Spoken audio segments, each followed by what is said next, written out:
अब आपको हांगकांग के रेस्टोरेंट्स और कैफ़ेज़ में एक नए बदलाव की तस्वीर दिखाते हैं।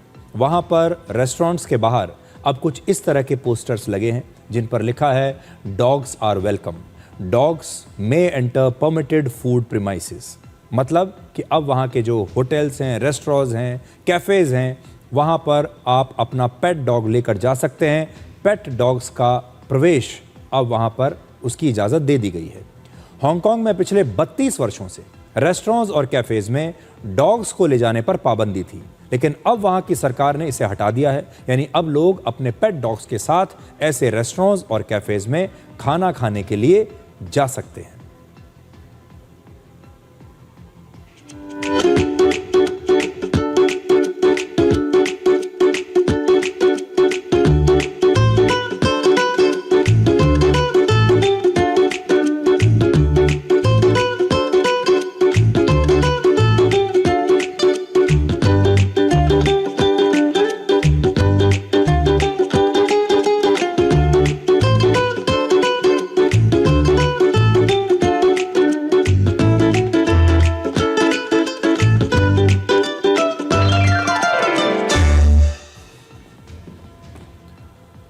हमारे देश में जो पेट लवर्स हैं, डॉग लवर्स हैं, उन्हें ये तस्वीरें बड़ी अच्छी लगी होंगी। हांगकांग की जनसंख्या लगभग 75 लाख है और लगभग 28 लाख वहाँ पर परिवार रहते हैं। इनमें से 2,40,000 परिवारों में लगभग 4 लाख पेट डॉग्स और कैट्स हैं, बिल्लियाँ हैं। यानी लगभग 9% घरों में कोई ना कोई पालतू जानवर वहाँ पर है। पहले जब ये लोग रेस्टोरेंट या कैफ़े में जाया करते थे तो उन्हें अपने पेट डॉग्स को या पेट एनिमल्स को घर पर ही छोड़ना पड़ता था, या अगर वो अपने डॉग को लेकर भी गए तो उसे रेस्टोरेंट के बाहर रखना होता था। और इस वजह से कई लोग बाहर खाना खाने के लिए जाते ही नहीं थे, ऐसे रेस्टोरेंट्स में नहीं जाते थे क्योंकि वो अपने पेट्स को घर अकेला छोड़कर नहीं जाना चाहते। इसीलिए हांगकांग में वर्ष 1994 से जो नियम लागू था उसे अब बदल कर नया नियम लागू किया गया है और अब 940 से ज़्यादा रेस्टोरेंट्स और रेस्टोरेंट्स ने खुद को पेट फ्रेंडली बना लिया है।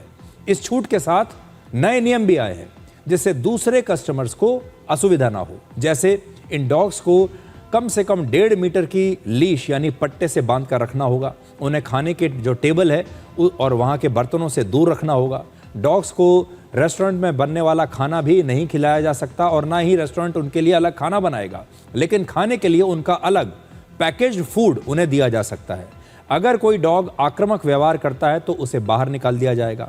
और अब हांगकांग में कई लोग अपने पेट डॉग्स को खास ट्रेनिंग दिलवा रहे हैं। उन्हें सिखाया जा रहा है कि अगर वो बाहर जाएं, उन्हें रेस्टोरेंट में अगर ले जाया जाए तो कैसे वहाँ पर शांत बैठना है, कैसे बिना वजह भौंकना नहीं है, कैसे दूसरे कस्टमर्स को परेशान नहीं करना है। और कई बार डॉग्स के साथ ये भी होता है कि जब आप उन्हें भीड़ भाड़ वाली जगहों पर ले जाते हैं तो वो असहज हो जाते हैं, कई बार वो डर जाते हैं, तो उन्हें इसकी भी ट्रेनिंग दी जा रही है। और इस फैसले से हांगकांग के जो लोग हैं वो तो खुश हैं ही, साथ ही जो रेस्टोरेंट्स हैं उनके मालिक इस बात से खुश हैं कि अब उनका जो बिजनेस है वो पहले के मुकाबले बढ़ जाएगा।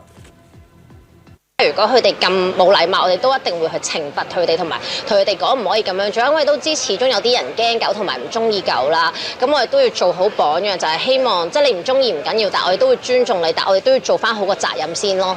We already see in a day 2 to 3 tables outdoor for pets. Sometimes it's more. So if we open doors inside, I think it should just boost the business to another 10 to 20%.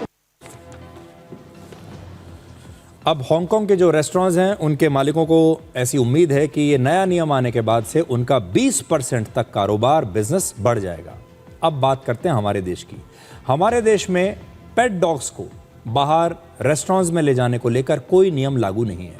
ये फैसला ज़्यादातर restaurant के मालिकों पर छोड़ दिया जाता है, उनके मैनेजमेंट पर छोड़ दिया जाता है। हालांकि दिल्ली, मुंबई, बेंगलुरु, पुणे और गोवा जैसे कुछ बड़े शहरों में कई कैफ़े ऐसे हैं जो पेट फ्रेंडली हैं, लेकिन वहाँ पर भी कुछ नियम पहले से तय होते हैं। कोई समाज अगर बेजुबान जानवरों के साथ कैसा व्यवहार करता है, इस बात से उस समाज के चरित्र और संवेदनशीलता की पहचान होती है। जहाँ जानवरों के लिए भी जगह होती है, वहाँ इंसानों के लिए भी अपनापन और ज़्यादा बढ़ जाता है। इसलिए हांगकांग ने इसकी शुरुआत कर दी है। हांगकांग एक पेट फ्रेंडली सोसाइटी बना रहा है और हम तो ये कहेंगे कि भारत में भी हमें एक पेट फ्रेंडली सोसाइटी बनानी चाहिए। एक ऐसा समाज बनाना चाहिए जहां जो पेट डॉग्स हैं या जो हमारे पालतू जानवर हैं उनके लिए भी वैसी ही जगह हो जैसी इंसानों के लिए है।